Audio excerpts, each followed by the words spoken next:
बिस्मिल्लाहिर्रहमानिर्रहीम। अस्सलाम वालेकुम दोस्तों, उर्दू हेल्थ केयर में खुशामदीद। दोस्तों, आज की मेरी वीडियो एक मजेदार और लजीज चटनी पर है। इस चटनी के 40 से ज्यादा फायदे हैं। आज की इस वीडियो में मैं आपको चटनी बनाने का तरीका, इसको इस्तेमाल करने का तरीका और इसके फवायद बताऊंगा। मुहतरम दोस्तों, इस चटनी को बनाने के लिए हमें 4 चीजों की जरूरत है जो बआसानी हमारे किचन में मिल जाती हैं। इस चटनी को बनाने के लिए जो सबसे पहली चीज है वो सब्ज पुदीना है, दूसरे नंबर पर अदरक है, नंबर 3 पर अनारदाना है और नंबर 4 पर लहसुन है। ये चारों चीजें आपने बराबर मिकदार में ले लेनी है और कोशिश ये करें कि ये चारों चीजें फ्रेश और ताज़ा हों। और अगर किसी वजह से ये फ्रेश ना मिल सके तो आप इसे ड्राई भी इस्तेमाल कर सकते हैं। इन चारों चीजों को ले लें, ग्राइंड कर लें या कूट लें और इसके बाद आप इस चटनी को फ्रीजर में महफूज कर लें। इस चटनी को बनाने के बाद आप इसे 1 हफ्ता इस्तेमाल कर सकते हैं। खाने का तरीका बहुत ही आसान है। आप हर खाने के साथ 1 छोटा चम्मच चाय वाला इसका इस्तेमाल करें। आप इस चटनी को खाने के साथ भी खा सकते हैं और खाने के अलावा पानी के साथ भी इस्तेमाल कर सकते हैं। अब बात करते हैं इस चटनी खाने के फायदे क्या हैं। इसके बहुत से फवायद हैं, जिनमें सबसे पहले आजकल की जो अहम 2 बीमारियां हैं, यूरिक एसिड और कोलेस्ट्रॉल। ये दोनों बीमारियां ऐसी हैं कि इसकी वजह से इंसान का चलना फिरना भी दुश्वार हो जाता है। इसके इस्तेमाल से इंशाल्लाह यूरिक एसिड और कोलेस्ट्रॉल दोनों में कमी आएगी और ये कंट्रोल में रहेगा।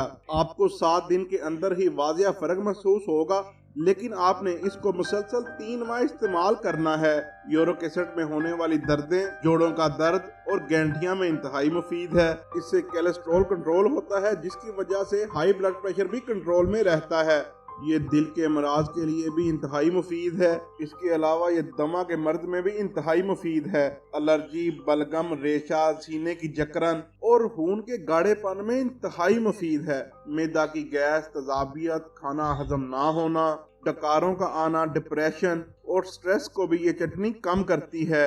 और मोहतरम दोस्तों, इससे आपका मोटापा भी हैरत अंगेज तौर पर कम होगा। इसके अलावा शुगर के मरीज भी इसको इस्तेमाल कर सकते हैं। शुगर के मरीजों में होने वाली दर्दें, बेचैनी, पिंडलियों का दर्द, उसमें भी इंतहाई मुफीद है। इसके अलावा ऐसे लोग जिन्हें भूख नहीं लगती या भूख कम लगती है, ऐसी खवातीन जिनको लकोरिये की शिकायत है, जिनको अयाम में बंदिश है या दर्द होती है, उनके लिए भी ये मुफीद है। ये चटनी एड़ियों के दर्द के लिए भी मुफीद है।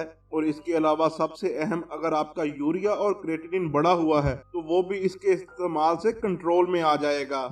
एक बात मैं आपको दोस्तों बताता चलूं कि ये चटनी हाई ब्लड प्रेशर और लो ब्लड प्रेशर दोनों वाले ही इस्तेमाल कर सकते हैं।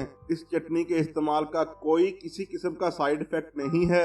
अलबत्ता हामला खवातीन इस चटनी का इस्तेमाल ना करें। तो मोहतरम दोस्तों, आज की वीडियो इतनी ही। वीडियो अच्छी लगे तो लाइक एंड शेयर जरूर कीजिएगा और मेरा channel Urdu health care subscribe कर दें और साथ दिए के बेल आइकॉन को प्रेस कर दें ताकि नई आने वाली वीडियो आपको बर वक्त मिल सके।